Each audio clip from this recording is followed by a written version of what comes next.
Hello, dear students. This is our next lecture of chapter first, chemical reactions and equations. Last lecture में हम case based study questions को discuss कर रहे थे, जिसमें हमने एक केस बेस्ड स्टडी क्वेश्चन अच्छे से डिस्कस कर लिया था। और अब मुझे लगता है कि आपको अटेम्प्ट करना आ गया होगा कि किस तरीके से हम अटेम्प्ट करते हैं केस बेस्ड स्टडी क्वेश्चंस को। क्लियर है? हम second case based study question हमारा करेंगे, तो ध्यान से देखेंगे कि किस तरीके से हम अटेम्प्ट करेंगे। हमारा second case based study question है, there are many chemical reactions occurring around us. हमारे आसपास बहुत सारी केमिकल रिएक्शंस होती हैं, we know very well, like digestion of food हो गया, ठीक है, फ्रेगमेंटेशन ऑफ ग्रेप्स हो गया है, रस्टिंग ऑफ आयरन हो गया है, ठीक है। इस तरीके की बहुत सारी प्रोसेस हमारे आसपास होती हैं। कुकिंग ऑफ फूड, ये भी क्या है, chemical reactions. Clear? Chemical reactions are basically referred to as a chemical change. Chemical reactions basically क्या होती हैं, एक प्रकार का केमिकल चेंज होता है, इन विच कलर में चेंज। केमिकल रिएक्शन कब होगी, हम कब कहेंगे कि केमिकल चेंज हो रहा है वहाँ पे, कलर में चेंज हो सकता है, कोई कलर में चेंज हो, वहाँ पे कोई कलर पहले कुछ था बाद में कुछ, जैसे सिल्वर है, ग्रेइश कलर का होता है, वाइट ग्रेइश कलर का, बाद में जब उसका कोरोजन हो जाता है, टर्निशिंग हो जाती है, तो वो कैसा हो जाता है, ब्लैक कलर का हो जाता है। आयरन जो है, और आयरन का कलर बाद में कैसा हो जाता है, रेडिश ब्राउन कलर हो जाता है। क्लियर है? कॉपर जो है ब्राउन कलर का होता है पहले, पर बाद में कैसा हो जाए, रस्टिंग के बाद वो ग्रीनिश कलर का हो जाता है। तो कलर का चेंज वहाँ पर हो सकता है। उसके अलावा पीपीटी मतलब प्रेसिपिटेट बन सकते हैं। प्रेसिपिटेट क्या होता है, अगर आपने पूरी लेक्चर्स देखे हैं, लास्ट वाले पूरी वीडियोस देखी हैं थियोरेटिकल जो आपको समझाया गया है, तो उसमें आपको पता लगा होगा कि प्रेसिपिटेट क्या होता है। प्रेसिपिटेट इज एन इनसोल्यूबल मास और solid formed during a chemical reaction. Precipitate एक क्या होता है, इनसोल्यूबल मास होता है जो सॉल्यूशन में डिसॉल्व नहीं होता है, वो सेटल डाउन हो जाता है धीरे धीरे, ठीक है, तो और वो सॉल्यूशन में बनेगा ड्यूरिंग द रिएक्शन के दौरान ही, ठीक है, तो वो प्रेसिपिटेट होता है। प्रेसिपिटेट माइट फॉर्म्ड, प्रेसिपिटेट बन सकता है। और हीट इज़ गिवन और अब्जॉर्ब, हीट जो है वो रिलीज हो सकती है। अगर हीट रिलीज होगी तो एक्सोथर्मिक प्रोसेस हो सकती है, हीट अब्जॉर्ब होगी तो वो एंडोथर्मिक प्रोसेस हो सकती है। क्लियर है? टेम्परेचर का चेंज हो सकता है, evolution of gas, gas evolve हो सकती है। तो ये सारी चीज़ें जो हमें बताती हैं, इनसे हमें आइडिया लग जाता है कि केमिकल चेंज हुआ है या नहीं हुआ है, और अगर केमिकल चेंज हुआ है इट मीन्स वहाँ पे कोई ना कोई केमिकल रिएक्शन हो रही है। फॉर एग्जाम्पल जैसे कि बर्निंग ऑफ कैंडल, कैंडल का बर्न करना, जब कैंडल बर्न करती है तो वहाँ पे CO2 गैस भी निकलती है, ठीक है ना, CO2 गैस रिलीज होती है, बहुत सारी गैसेज रिलीज होती हैं, तो ऐश बनती है। तो ये सारा क्या है, एक केमिकल चेंज है। डाइजेशन ऑफ फूड, ये भी क्या है, केमिकल चेंज है। मेकिंग टी, चाय बनाना, कलर भी चेंज हो रहा है वहाँ पे, ठीक है, और टेस्ट भी चेंज हो रहा है, तो ये क्या है, एक चाय बनाना भी क्या है, केमिकल चेंज। उसके अलावा अब आपको यहाँ पे चीज़ें समझनी है। यहाँ पे एक वर्ड यूज़ हुआ है कि जो केमिकल रिएक्शन है बेसिकली इनको हम क्या बोलते हैं, केमिकल चेंज। जैसे कि मैंने आपको पिछले लेक्चर में समझाया था कि केस बेस्ड स्टडी क्वेश्चन हमारा मीनिंग क्या है कि आपको उस कंसेप्ट से रिलेटेड सारी बातें पता होनी चाहिए, तभी आप क्वेश्चन अटैम्प्ट कर पाएंगे। ऐसा नहीं है कि पैराग्राफ में 2-4 लाइनें दे रखी हैं उन्हीं में से आपको आंसर मिलेंगे, ऐसा बिल्कुल नहीं होता। केस बेस्ड स्टडी में, साइंस में आपको पूरा उसके बारे में नॉलेज होनी चाहिए। अभी जो ये पैराग्राफ आपको गिवन है, ये बिल्कुल स्टार्टिंग है आपके चैप्टर की, बिल्कुल स्टार्टिंग से पॉइंट उठा रखा है। इट मीन्स आपके इस चैप्टर में सारी तो केमिकल रिएक्शन है, सारे ही तो केमिकल चेंज हो रहे हैं, तो स्टार्टिंग से लेकर के लास्ट तक जितने भी एक्टिविटी हैं, जितने भी कॉन्सेप्ट आपने सीखे हैं, चाहे वो टाइप ऑफ रिएक्शन हो जिसमें आपने combination, decomposition, displacement, double displacement, precipitation, ठीक है, टाइप ऑफ रिएक्शन सीखे वो हों, या फिर आपका वहाँ पे क्या चीज़ें हो सकती हैं, जैसे कि कोरोजन क्या होता है, ठीक है, या वो आपसे पूछ सकता है कि रेंसिडिटी क्या होती है, मतलब वो अब क्योंकि सारी की सारी केमिकल रिएक्शन ही तो है, ये बिल्कुल स्टार्टिंग पॉइंट को उठा लिया है, तो उस पूरे चैप्टर में से कोई भी क्वेश्चन इससे रिलेटेड पूछा जा सकता है। ओके, तो अब यहाँ पे आपको एक वर्ड देखो समझना है, केमिकल चेंज। हम छोटी क्लासेस में पढ़ चुके हैं, प्रेफरेबली हम जो 7th क्लास में ही पढ़ते हैं कि what are physical change and what are chemical change. तो केमिकल चेंज कौन से होते हैं? ऐसे चेंज होते हैं जिनमें कोई नया सब्सटेंस बनता है। क्या बनता है? कोई नया सब्सटेंस बनता है और उस नए सब्सटेंस की जो प्रॉपर्टी होती हैं वो ओल्ड या इनिशियल सब्सटेंस से बिल्कुल डिफरेंट होती हैं, ठीक है ना। तो प्रॉपर्टीज़ क्या हो जाती हैं? बिल्कुल चेंज हो जाती हैं। और जो फिजिकल चेंज होता है उनमें कोई नया सब्सटेंस नहीं बनता, कोई भी नया सब्सटेंस नहीं बनता और वापस से हम जो है इनिशियल सब्सटेंस में जा सकते हैं। क्लियर है? मतलब जो फिजिकल चेंज होते हैं मोस्टली वो क्या होते हैं? रिवर्सिबल होते हैं और केमिकल चेंज मोस्टली कैसे होते हैं? इररिवर्सिबल होते हैं। तो ये कुछ नॉलेज हमें पता होनी चाहिए। ओके, आई होप आपको क्लियर होगा। एक बार दोबारा पैराग्राफ को हम देख लेते हैं। There are many chemical reactions occurring around us. Chemical reactions are basically referred to as a chemical change in which color may change, precipitate might formed, or heat is given or absorbed, evolution of gas takes place, ठीक है, change in temperature takes place. For example, burning of candle, digestion of food, making tea, etc. Here are few questions based on it. अब इस paragraph से related कुछ questions आपको given है यहाँ पे, तो ध्यान से समझ लेंगे। लो जी, थोड़ा सा जूम कर लेते हैं हम इसको ताकि कोई दिक्कत ना हो। फर्स्ट क्वेश्चन है, when carbon dioxide is passed through lime water. देखो एक बार क्वेश्चन देखो ध्यान से, कह रहा है कि जब कार्बन डाइऑक्साइड को पास किया जाता है लाइम वाटर में तो क्या होगा। देखो कार्बन डाइऑक्साइड को हम पास करवा रहे हैं लाइम वाटर में, तो आप एक बात बताइए, पूरे पैराग्राफ में कहीं भी ना तो कार्बन डाइऑक्साइड की बात है ना लाइम वाटर की बात है। तो मैंने पहले ही कहा था आपको कि बिल्कुल बेसिक पार्ट उठा लिया गया है आपके चैप्टर फर्स्ट का, बिल्कुल स्टार्टिंग के पॉइंट्स हैं ये, तो उस पूरे चैप्टर में से क्वेश्चंस कुछ भी लिया जा सकता है। क्लियर है? यही केस बेस्ड स्टडी का मीनिंग होता है। तो अगर आप लोगों ने पूरे लेक्चर्स पीछे वाले देखे होंगे चैप्टर के और रिएक्शंस पढ़ी होंगी, एक्टिविटी पढ़ी होंगी, तो आपको इसमें कोई भी डाउट नहीं होगा। तो हम पहले क्वेश्चन को जरा समझ लेते हैं। फर्स्ट क्वेश्चन में ये कह रहा है कि when carbon dioxide is pass through lime water, जब कार्बन डाइऑक्साइड जो है लाइम वाटर में पास की जाएगी तो क्या होगा। इसको हम करेंगे क्वेश्चन को अपने हिसाब से। देखो ध्यान से समझ लेंगे पहले, जस्ट अ मिनट। हाँ जी, कार्बन डाइऑक्साइड को पास करवाना है किसमें से? लाइम वाटर में। लाइम वाटर क्या होता है? स्लेक्ट लाइम को ही लाइम वाटर हम बोलते हैं। Calcium hydroxide, it is also known as the slaked lime और लाइम वाटर। कैल्शियम हाइड्रोक्साइड या फिर स्लेक्ट लाइम बोलो आप इसको, या आप इसको लाइम वाटर भी बोल सकते हो। क्लियर है? अब इसमें आपने क्या करना है? CO2 गैस को पास करवाना है, CO2। ठीक है जी, तो यहाँ से क्या बनेगा नोट करेंगे जरा। एक तो बनेगा बेटा calcium carbonate, CaCO3, calcium carbonate बनेगा। मैं एक सेकेंड में, कैल्शियम कार्बोनेट बनेगा प्लस H2O रिलीज हो जाएगा, H2O। ठीक है जी, कैल्शियम कार्बोनेट बनेगा और H2O यहाँ पे रिलीज होगा। जो ये कैल्शियम कार्बोनेट बनेगा आप इसको एज ए प्रेसिपिटेट भी कंसिडर कर सकते हो आप, और इसको सॉलिड भी लिख सकते हो। और ये कैसे, इसकी वजह से कैसा होगा, मिल्की हो जाएगा सॉल्यूशन आपका। कैसा हो जाएगा? मिल्की। मिल्की मतलब क्या है? वाइट वाइट सा सॉल्यूशन हो जाएगा, जैसे हम चाक पाउडर मिला देते हैं पानी में, कुछ इस प्रकार से हो जाएगा। ठीक है, चाक पाउडर जैसे हम पानी में मिला देते हैं तो कैसा कैसा हो जाता है? वो मिल्की मिल्की सा हो जाता है, वाइट वाइट सा सॉल्यूशन हो जाता है ना। तो उसी प्रकार से बनेगा। एक्चुअली जब हम चॉक पाउडर मिलाते हैं पानी में तो वो सॉल्यूशन नहीं बनता, वो सस्पेंशन बनता है एक्चुअली। ठीक है, ये 9th क्लास की बातें हैं।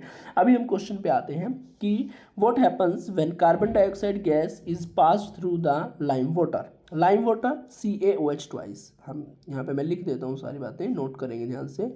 दिस इज लाइम वाटर, आप इसको स्लेक्ट लाइम भी बोल सकते हैं, स्लेक्ट लाइम, स्लेक्ट लाइम। ठीक है बेटा, लाइम वाटर या स्लेक्ट लाइम भी आप इसको बोल सकते हैं, और लिखा है यहाँ पे ये मैंने। ठीक है, लाइम वाटर या स्लेक्ट लाइम भी आप इसको लिख सकते हैं।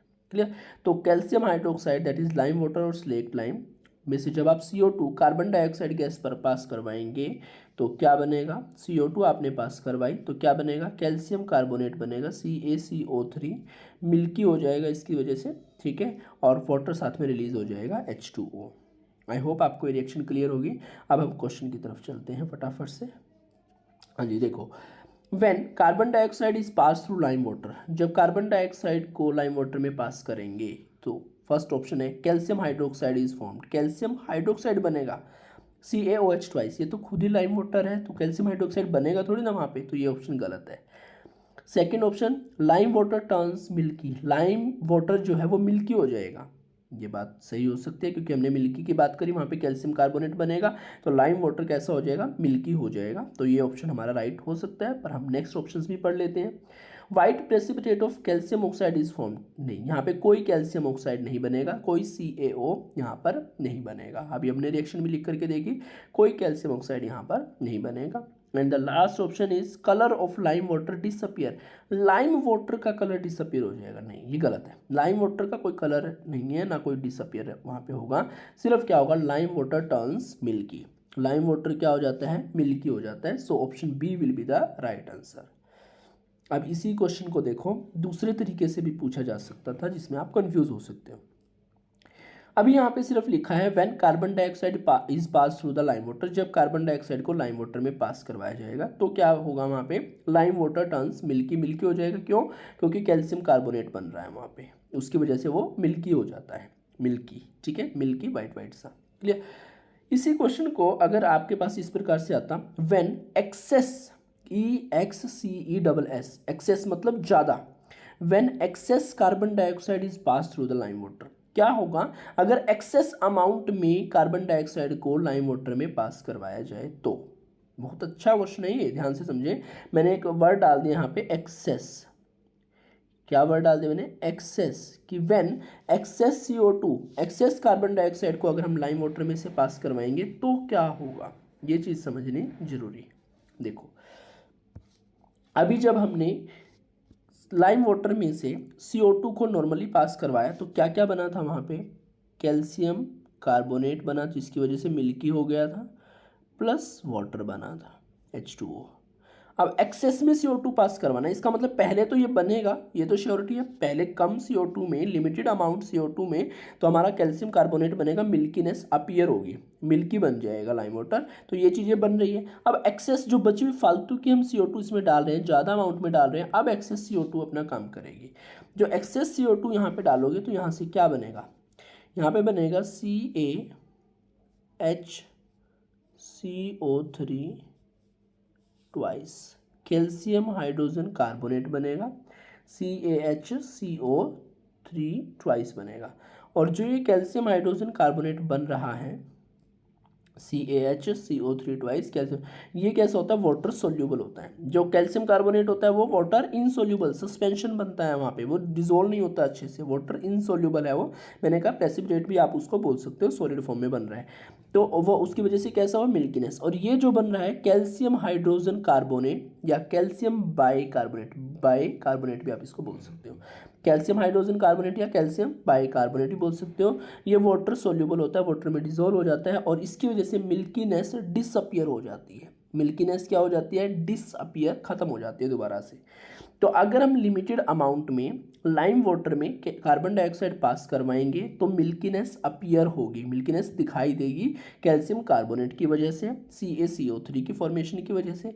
पर अगर हम एक्सेस अमाउंट में CO2 पास करवाते हैं लाइम वाटर में, ज़्यादा अमाउंट में, तो वहाँ पर कैल्शियम हाइड्रोजन कार्बोनेट बनता है CaHCO3 ट्वाइस, जिसकी वजह से ये वाटर में क्या होता है, सोल्यूबल, और इसकी वजह से क्या हो जाता है, मिल्कीनेस डिसअपियर हो जाती है, क्या हो जाती है, मिल्कीनेस डिसअपियर। आई होप आपको ये क्लियर होगा। अभी यहाँ पे ध्यान से देखेंगे, तो अगर यहाँ पे वर्ड लिखा होता है when excess carbon dioxide is pass through the lime water, तो आंसर हमारा डी आ जाता, colour of the lime water disappear, क्या आ जाता, colour of the lime water. Actually ये भी ऑप्शन नहीं होना चाहिए था, ऑप्शन में फिर लिखा होता अलग से, मिल्कीनेस जो है वो डिसअपियर हो जाएगी, मिल्कीनेस क्या हो जाएगी, डिसअपियर हो जाएगी, ये पॉइंट आपने नोट करना है। ओके, एक बार हम इसको इरेज करके डायरेक्ट आंसर लगाते हैं, तो आंसर हमारा इसका क्या हो जाएगा, बी, क्या आंसर होगा इसका, बी आंसर हो जाएगा। Okay, lime water turns milky, फिलहाल के लिए ये आंसर रहेगा। सेकेंड क्वेश्चन है, when ever the chemical reaction occur, जब कभी भी कोई केमिकल रिएक्शन होती है, वी गेट टू सी, हम देख पाएंगे कि गैस में भी रिलीज हो सकता है, वहाँ पे कोई गैस रिलीज हो। सेकेंड ऑप्शन है प्रेसिपिटेट कैन बी फॉर्म, हो सकता है प्रेसिपिटेट बने। सी ऑप्शन है कलर में चेंज हो सकता है, कलर कोई चेंज हो, या फिर ऑल ऑफ दीज, ये सारे हो सकते हैं। बिल्कुल सही है, all of these will be the right answer.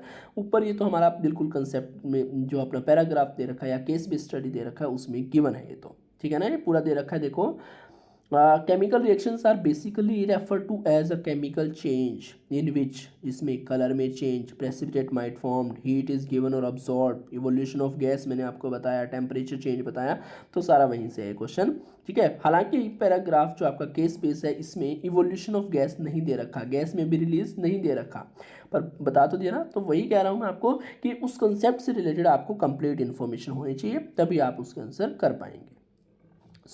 तो इसका आंसर अभी क्या हो जाएगा, जब केमिकल रिएक्शन होती है तो वहाँ पे हमें देखने को मिल सकता है कि गैस रिलीज हो सकती है, बिल्कुल सही, प्रेसिपिटेट बन सकता है, बिल्कुल सही, कलर चेंज हो सकता है, बिल्कुल सही। So answer will be D, all of these हो जाएगा। नाउ थर्ड क्वेश्चन है, कंसीडर द रिएक्शन, एक रिएक्शन लिखी हुई है S+O2 सल्फर प्लस ऑक्सीजन से सल्फर डाइऑक्साइड बन रहा है SO2। ये पूछ रहा है state of sulphur dioxide in this reaction is, इस रिएक्शन में सल्फर डाइऑक्साइड की स्टेट कैसी होगी। Sulphur dioxide generally gaseous form में होती है तो हम इसको गैसियस ही लगाएंगे। दिस इज़ नॉट मतलब यानी exam point of view question, कोई एग्जाम पॉइंट ऑफ व्यू से क्वेश्चन नहीं, आप इसका आंसर फिलहाल गैसियस कर लेंगे। Okay, now next question, which one of the following या given process is involve chemical reactions, which one of the given process is involve chemical reactions. नीचे चार ऑप्शन दे रखे हैं, चार प्रोसेस हैं ये, इनमें पूछ रहा है केमिकल रिएक्शन कौन सा है। अब जो भी केमिकल चेंज होगा वही केमिकल रिएक्शन है, तो हमें सिर्फ क्या फाइंड आउट करना है इसमें, केमिकल चेंज कौन सा है। मतलब क्या है, इन चार ऑप्शंस में से एक ऑप्शन में तो केमिकल चेंज है, बाकी तीन में फिजिकल चेंज है। अब फिजिकल चेंज में कोई नया सब्सटेंस नहीं बनता, वहाँ पे स्टेट चेंज हो, मतलब सॉलिड से लिक्विड बन जाएगा, लिक्विड से गैस बन सकता है, मतलब पर सब्सटेंस में कोई चेंज वहाँ पे नहीं आएगा, कोई नया सब्सटेंस वहाँ नहीं बनने वाला। ओके, सो अभी हम देख लेते हैं। सबसे फर्स्ट ऑप्शन है storing of oxygen gas under pressure. हमने क्या करा, ऑक्सीजन गैस है उसको किसी सिलेंडर में प्रेशर के साथ बिल्कुल भर लिया है, तो पहले भी ऑक्सीजन गैस है, वो भरने के बाद भी ऑक्सीजन गैस ही है, सिर्फ उसको स्टोर कर लिया गया है, तो ये किसी प्रकार का कोई नया सब्सटेंस यहाँ नहीं बनेगा, तो ये कोई केमिकल चेंज नहीं है, it is a physical change. सिर्फ स्टोर किया है ना हमने उसको, हमने क्या किया, उसको स्टोर किया है, तो ये किसी प्रकार का कोई भी केमिकल चेंज नहीं है। सेकेंड ऑप्शन है keeping petrol in A China dish in the petrol, sorry सीधा लिखें keeping petrol in A China dish, ठीक है, इतना रहेगा। पेट्रोल को चाइना डिश में अगर हमने रखना है, हमने एक ओपन चाइना डिश ली, इन ओपन आना चाहिए, ओपन में खुले चाइना डिश हमने ली और उसमें हमने पेट्रोल को रख दिया है, तो आप देखेंगे कुछ टाइम बाद जो है वो पेट्रोल क्या हो चुका होगा, डिसअपियर हो जाएगा, क्योंकि वो क्या हो जाएगा, इवेपोरेट वहाँ से हो चुका है, उसकी क्या हो जाएगी, इवेपोरेशन हो जाएगी। क्लियर है, तो पेट्रोल का सिर्फ इवेपोरेशन हुआ, वो जो लिक्विड फॉर्म से गैसियस फॉर्म में कन्वर्ट हो गया है, तो ये भी एक क्या है, फिजिकल चेंज है, ये किसी प्रकार का केमिकल चेंज नहीं है। उसके बाद सी ऑप्शन है heating copper wire at high temperature. हम कॉपर वायर को हीट कर रहे हैं हाई टेम्परेचर पे, तो हम यहाँ पे क्या कर रहे हैं, हीट दे रहे हैं, तो जब भी हम कोई हीट देंगे तो वहाँ पे पक्का क्या होगा, हीट इज़ मतलब हीट हम प्रोवाइड करवा रहे हैं, तो ये केमिकल चेंज हो सकता है, ये केमिकल चेंज हो सकता है। तो जब हम कॉपर वायर को हीट करते हैं वहाँ पे कॉपर ऑक्साइड बनता है, जिसकी वजह से ब्लैक कलर हो जाता है कॉपर का, कॉपर ऑक्साइड बनेगा CuO, जिसकी वजह से ब्लैक कलर हो जाता है, ठीक है। तो यहाँ पे कॉपर ऑक्साइड बन रहा है, कॉपर प्लस ऑक्सीजन से क्या बनेगा, कॉपर ऑक्साइड बनेगा, तो कॉपर ऑक्साइड बन रहा है तो एक नया सब्सटेंस बन गया है, सो सी जो है ये आपका केमिकल चेंज है। लास्ट ऑप्शन है लिक्विफेक्शन ऑफ एयर, मतलब एयर को लिक्विफाई करना है आपको लो टेम्परेचर करके और प्रेशर को हाई करके, ये भी आपका एक फिजिकल चेंज है, बस वो एयर है गैसेस फॉर्म में, वो लिक्विड फॉर्म में आ जाएगी ऐसा करने से, तो ये भी क्या है आपका एक फिजिकल चेंज है। तो ऑप्शन सी जो है इसका राइट आंसर रहेगा, ऑप्शन सी राइट आंसर इसका, ये केमिकल चेंज है, ठीक है।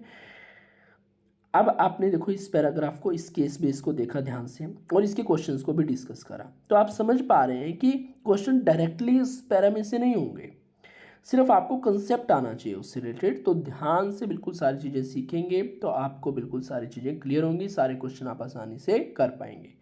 आई होप आपको चीज़ें समझ आ रही हैं, फिर भी कोई डाउट है तो आप कमेंट सेक्शन में पूछ सकते हैं। Thank you and have a nice day.